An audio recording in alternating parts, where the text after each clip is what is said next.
The fluorescent lights hummed overhead as Dr. Sarah Chen rubbed her tired eyes, the clock on her desktop showing 3:17 a.m.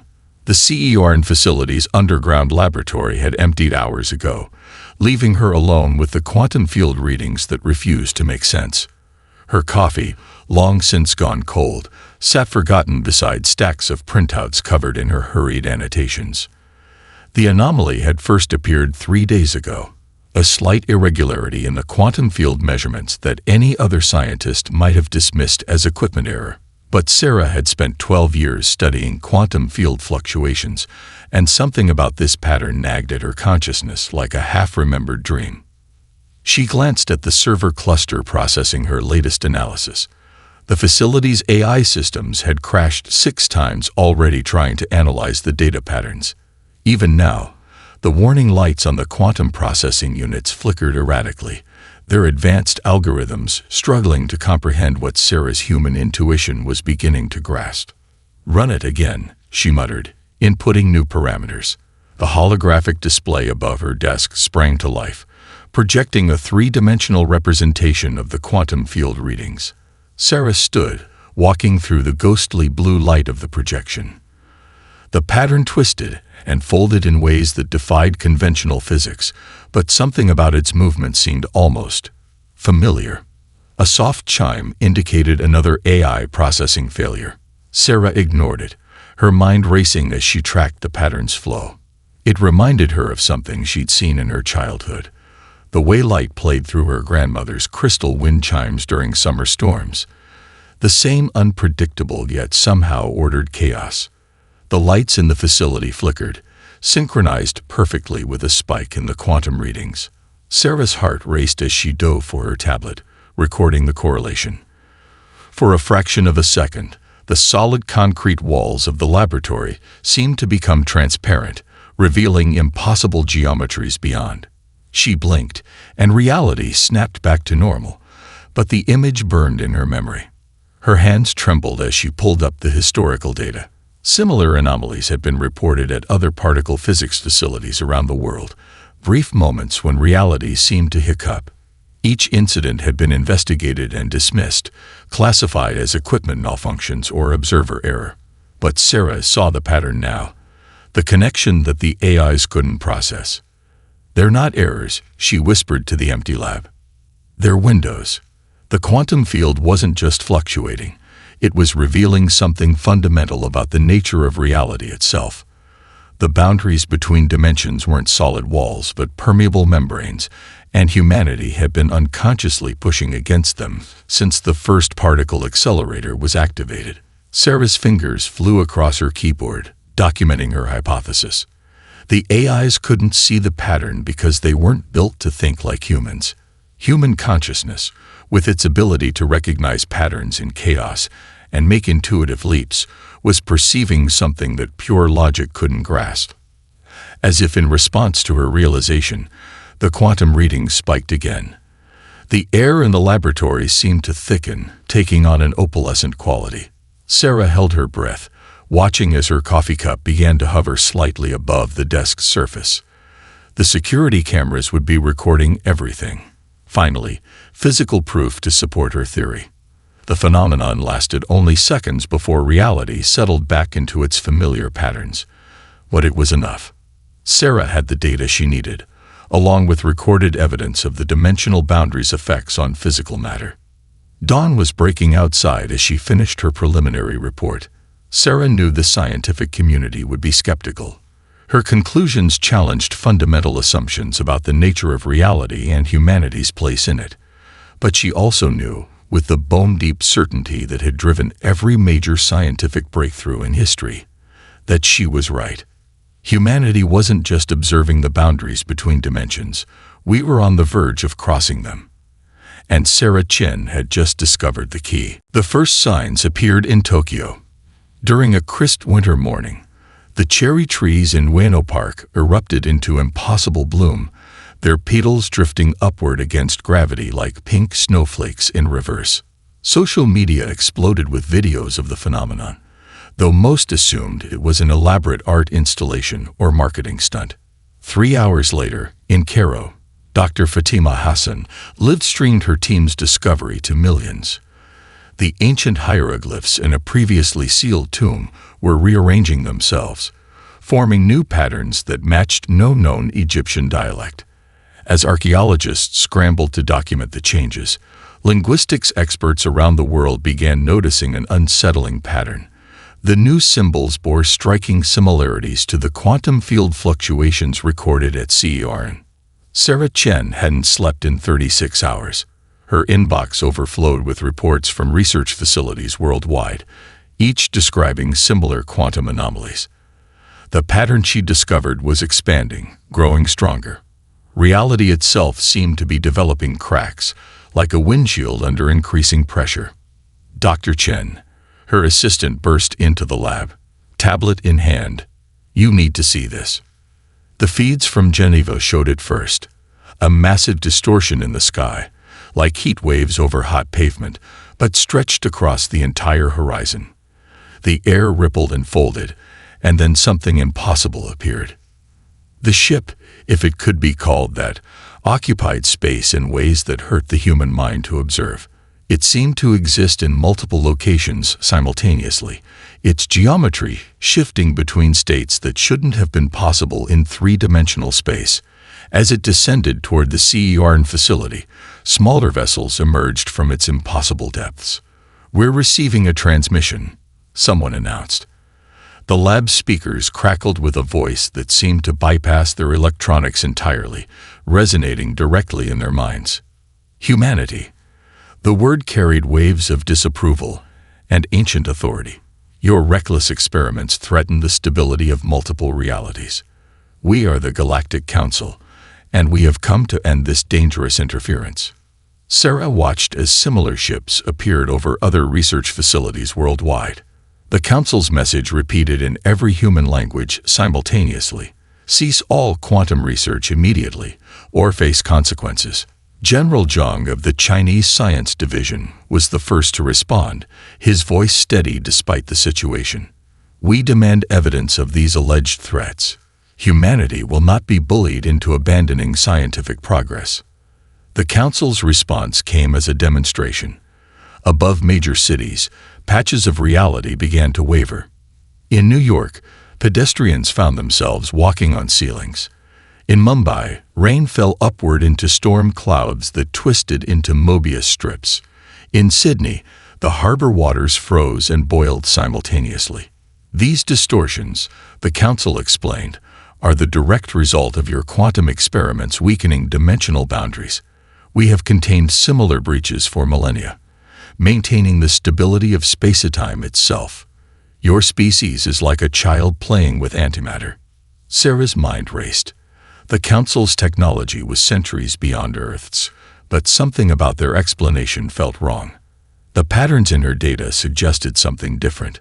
The dimensional boundaries weren't weakening, they were transforming.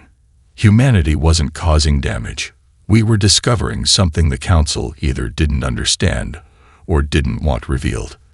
The UN Security Council convened an emergency session. As politicians debated humanity's response, Sarah received an encrypted message from Dr. Hassan in Cairo. The hieroglyphs had resolved into a clear warning, but not about destruction. They spoke of awakening, of boundaries meant to be crossed, of a potential that had been deliberately suppressed. "They're lying," Sarah whispered, pieces clicking into place, "or they don't know the truth themselves." The Galactic Council's ultimatum was clear: 48 hours to shut down all quantum research facilities, or Earth would be isolated from the galactic community, permanently quarantined, as a threat to universal stability. But as Sarah stared at her quantum readings, watching patterns that even the Council's advanced technology seemed to ignore, she realized humanity faced a choice far more important than cooperation or defiance. We were on the verge of understanding something fundamental about reality itself, and perhaps about our own species' unique place in it.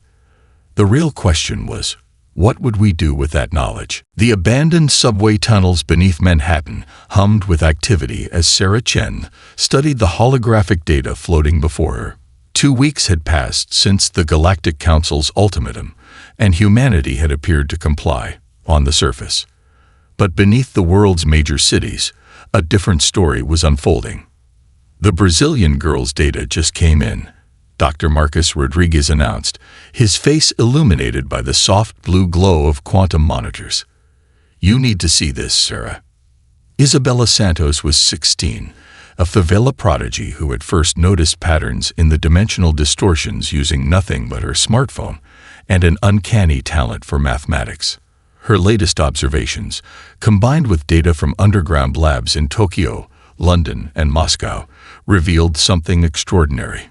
"Human brainwave patterns," Sarah murmured, overlaying Isabella's findings with her own research. "They're not just similar to the dimensional fluctuations, they're stabilizing them." Above ground, the Council's ships maintained their vigilant watch, their impossible geometries a constant reminder of their technological superiority. But they had made one crucial mistake. They had assumed humanity would approach dimensional boundaries the same way they did, through pure technology. In a converted maintenance chamber, Dr. Yuki Tanaka had made the first breakthrough. A quantum physicist who also practiced traditional tea ceremony, she had noticed that her brain waves during the ritual perfectly matched the frequency of stable dimensional boundaries. What began as an odd correlation led to a stunning revelation. Human consciousness itself could interact with and stabilize dimensional fluctuations. "It's ready," Yuki called from her station. The makeshift quantum scanner, built from salvaged particle detectors and modified medical equipment, hummed to life. Sarah watched as 20 volunteers, representing diverse backgrounds and disciplines, sat in meditation circles around the chamber. The results were immediate and startling. As the volunteers entered specific mental states, the violent dimensional fluctuations that had been tearing at reality began to smooth out, like waves calming on a stormy sea. More surprisingly, the volunteers reported seeing things, glimpses of other realities, patterns in the quantum foam, possibilities that existed beyond normal spacetime. "We were never meant to just observe the boundaries," Sarah realized, watching the data stream in. "We evolved to cross them." Reports flooded in from other underground facilities. A group of Aboriginal dreamwalkers in Australia had managed to stabilize an entire dimensional breach using traditional meditation techniques.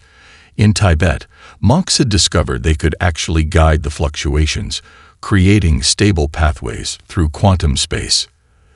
The Council's sensors remained focused on traditional energy signatures, blind to the subtle ways human consciousness was reshaping reality.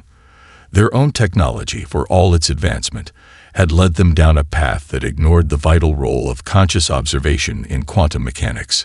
But humanity's advantage came with risks.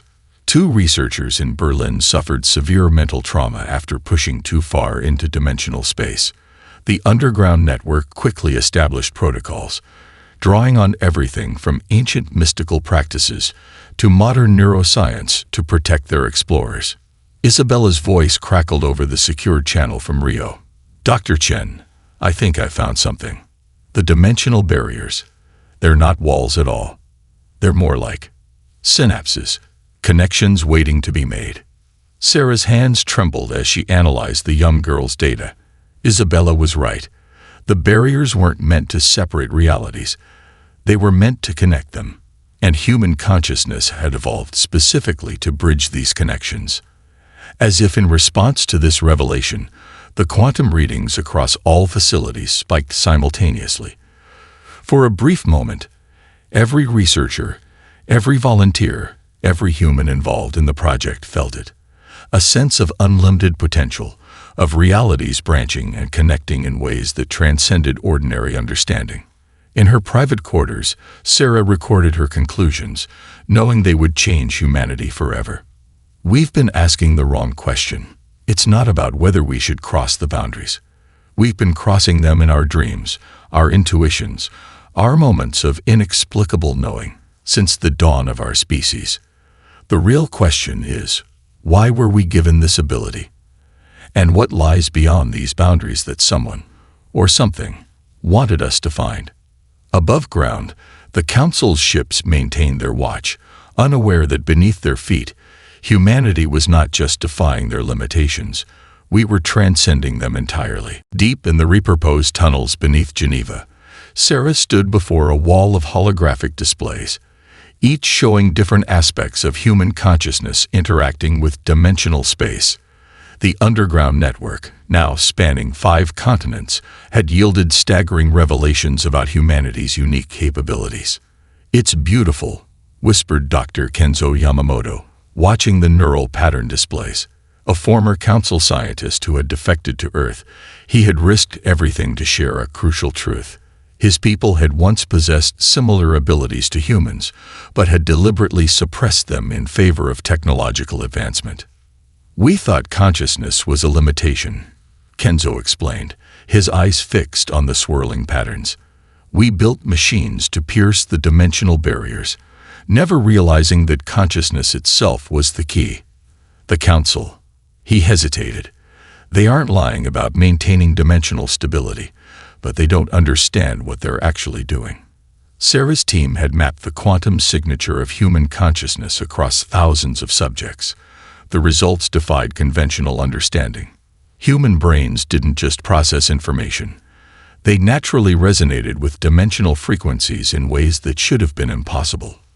"Look at this," Isabella Santos called from her workstation, her young face serious beyond her years. The Brazilian prodigy had discovered that Earth's location, at a confluence of dimensional boundaries, had shaped human evolution in profound ways. Our dreams, intuition, even our capacity for abstract thought and creativity, all stemmed from our species' unconscious interaction with dimensional energies. The artists were the first clue, Dr. Hassan added, joining them at the main display. Throughout history, humans have painted, sculpted, and written about impossible spaces, realities beyond our own. We thought it was imagination, but they were seeing something real. The evidence was overwhelming. Ancient cave paintings showed patterns matching quantum field fluctuations. Medieval mystics had described experiences that perfectly matched modern dimensional mapping data. Even children's imaginary friends often existed in spaces that corresponded to actual dimensional pockets. An alert flashed across the screens, another breakthrough from the Tokyo team. Dr. Tanaka's group had successfully mapped the tea ceremony's effect on dimensional stability, proving that certain traditional practices had unknowingly been working with these energies for millennia. "We're not just pattern recognizers," Sarah realized, watching the data flow. "We're pattern shapers. Reality responds to human consciousness in ways it doesn't respond to artificial intelligence or alien technology." Kenzo nodded solemnly. "My people achieved technological miracles, but we lost something precious in the process. We stopped dreaming, stopped seeing beyond the obvious. The Council maintains dimensional stability through brute force, never understanding that the boundaries need to be crossed." New data streamed in from research centers worldwide. A group in Mexico had discovered that ancient Mayan calendars encoded perfect dimensional navigation coordinates. Australian researchers found that Aboriginal dreamtime paths corresponded to stable dimensional corridors. In Antarctica, meditation experts working with quantum physicists had achieved the first controlled dimensional resonance. "It's not just about crossing boundaries," Sarah said, understanding flowing through her like an electric current. "It's about growth, evolution. The universe isn't just physical space. It's a tapestry of consciousness and possibility. And humanity." She paused, the magnitude of the revelation taking her breath away. "We're not an accident. We're not some cosmic fluke. We evolved specifically to perceive and interact with these higher dimensions." The implications were staggering. The Council's fears about dimensional stability weren't entirely unfounded, but their solution, technological control and suppression of natural dimensional interaction, was like building a dam to stop the tide. Humanity offered a different way, conscious cooperation with the natural flow of dimensional energy. "We're ready for the next phase," Isabella announced, her young voice steady with conviction. "The calculations are perfect. We can build it." Sarah looked at the preliminary designs for the dimensional bridge, not just a technological achievement, but a synthesis of human consciousness and quantum engineering. It would be the first device of its kind, designed not to force reality apart, but to work in harmony with the natural dimensional resonance of human awareness. As the team began their preparations, Sarah felt the weight of the moment. They weren't just about to cross boundaries.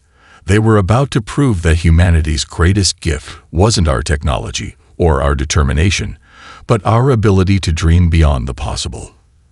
The dimensional bridge resembled a marriage of ancient temple and cutting-edge technology. Concentric rings of quantum processors surrounded a central meditation chamber, their crystalline surfaces pulsing with impossibly deep colors. In the chamber's heart, Sarah sat cross-legged, electrodes streaming from her scalp like a cyborg's dreadlocks. Neural synchronization at 97%. Isabella's voice came through the speakers. The teenage prodigy had insisted on running the primary monitoring station. Quantum field harmonics stabilizing. The underground facility hummed with tension. Every consciousness researcher, quantum physicist, and dimensional theorist who could be trusted was present. Through secure quantum-linked feeds, billions watched worldwide, hidden from the Council's surveillance. Remember, Dr. Tanaka's calm voice guided Sarah through the meditation sequence they'd practiced countless times. Don't force the connection. Let your consciousness flow naturally, like water finding its path. Sarah breathed deeply, feeling the familiar resonance building. The air around her began to shimmer, taking on that opalescent quality they'd come to associate with dimensional thinning. But this time, instead of fighting the distortion, she let her mind flow into it. Colors that had no names in human language bloomed behind her closed eyes. She felt her consciousness expanding, touching the edges of realities that existed alongside their own. The quantum readings spiked, but unlike previous attempts, they remained stable. Phase shift beginning, Kenzo reported, his voice tight with anticipation. Dimensional membrane responding to conscious resonance. The air in the chamber became thick, like honey made of light. Sarah felt the familiar sensation of reality bending, but now she could sense the pattern in it. The natural flow of space-time responding to directed consciousness. The Council's warnings about dimensional instability seemed almost laughable now. The boundaries weren't breaking. They were dancing. Pathway forming, Isabella called out. It's beautiful. The math is perfect. Through her closed eyes, Sarah saw it forming. A bridge not made of matter or energy, but of stabilized possibility. Years of meditation training combined with quantum physics understanding told her exactly how to shape it, how to transform theoretical knowledge into dimensional reality. Ready for crossing attempt, Dr. Hassan announced. Sarah, the pathway is stable. Whenever you're ready. Sarah opened her eyes. The chamber had transformed. Reality peeled back like pages in a book, revealing layers of existence that had always been there, just waiting to be perceived. The bridge wasn't a tunnel or a door. It was a shifting, flowing connection point between states of being. She stood, careful to maintain her mental state. The electrodes fed her brainwave patterns into the quantum processors, using her consciousness as a template to stabilize the passage. Each step forward sent ripples through multiple dimensions. Coherence holding, Isabella reported, her young voice steady despite the magnitude of the moment. Bridge integrity at 100%. At the edge of normal space, Sarah paused. Beyond lay something no human had ever consciously experienced, controlled dimensional transition. The Council's ships still orbited overhead, their sensors focused on traditional energy signatures, blind to the consciousness-based technology humans had developed. She stepped through. Reality shifted, not with the violent tear the Council had feared, but with the natural grace of a leaf falling from a tree. Colors inverted, physics rewrote itself, and consciousness expanded to encompass new forms of understanding. She was everywhere and nowhere, seeing existence from angles that defied traditional geometry. And then she was through. The other side wasn't another Earth or a parallel timeline.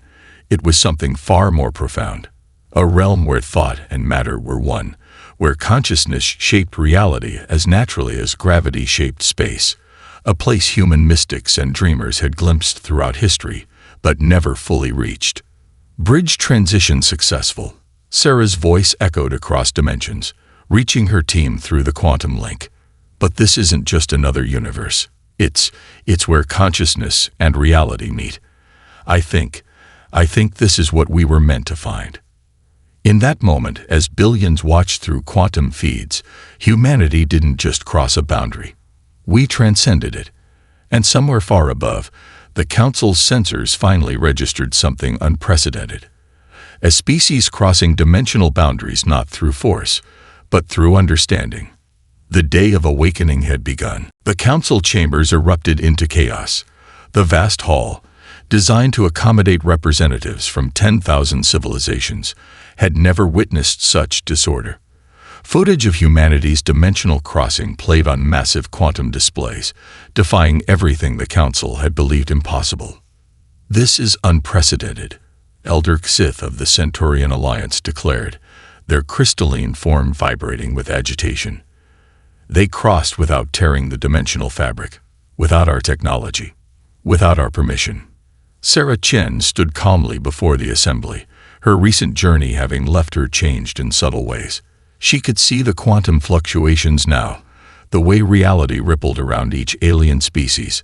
Most fascinating was how they seemed blind to these patterns, their natural sensitivity long suppressed by technological dependence. "The human achievement cannot be ignored," announced Kenzo, now standing openly with Earth's delegation.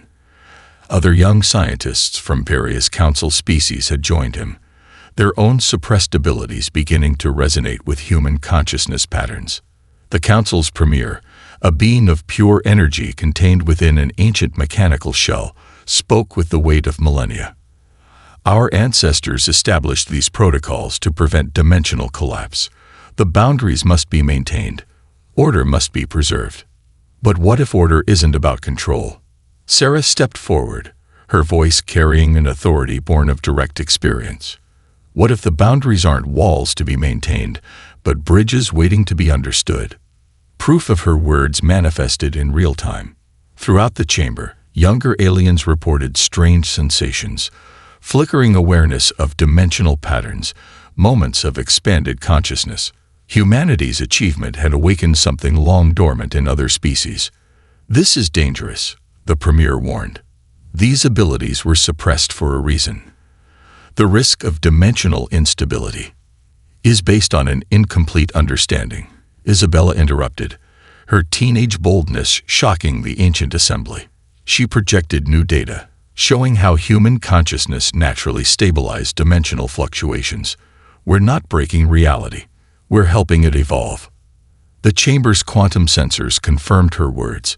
Where human consciousness touched the dimensional boundaries, they didn't weaken. They strengthened, becoming more stable, more coherent. The Council's millennium of mechanical maintenance had been treating a symptom while ignoring the cure. A faction of hardline council members demanded immediate action. Their ships moved to establish a quarantine around Earth's solar system. But they faced unexpected opposition. Their own crew members, inspired by humanity's achievement, refused to comply. "We felt it too," declared a young Procyon navigator, her scales shimmering with dimensional energy. "When the humans crossed over, it awakened something in all of us, something that was taken away long ago." Sarah shared her memories of the crossing, letting the council experience through her consciousness what their sensors had failed to detect. The chamber fell silent as ancient beings remembered what their species had sacrificed in the name of control. "Your achievement offers more than new technology," Kenzo addressed his fellow council members. "It offers redemption, a chance to reclaim what we lost in our rush to dominate reality instead of understanding it."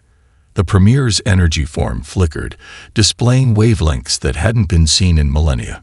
Patterns of growth, of change, of awakening. Perhaps we have been maintainers when we should have been explorers. The quantum displays showed it happening worldwide now. Humans were teaching other species to reconnect with their dormant abilities. Ancient meditation techniques combined with quantum physics were awakening consciousness patterns that had been suppressed for generations. "We stand at a crossroads," Sarah declared to the assembly. Not between order and chaos, but between stagnation and growth.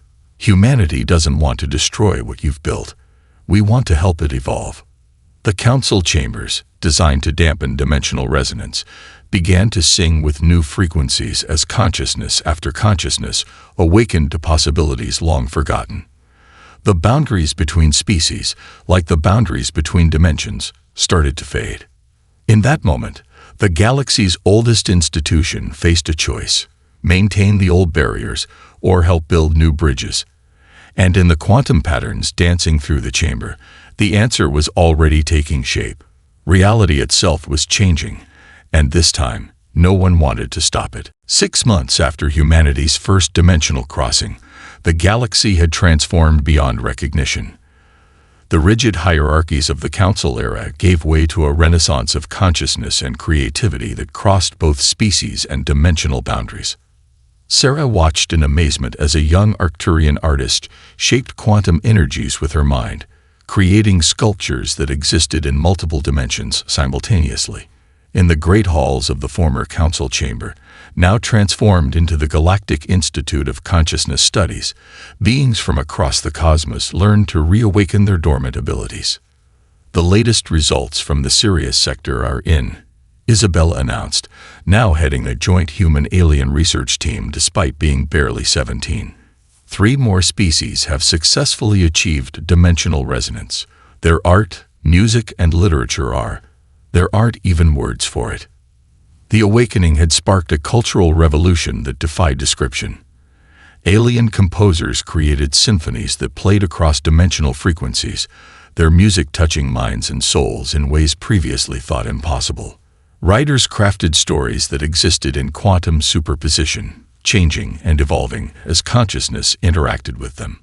We never imagined this, Kenzo mused, watching a group of his people working with human meditation instructors. We thought crossing the boundaries would lead to chaos. Instead, it led to harmony.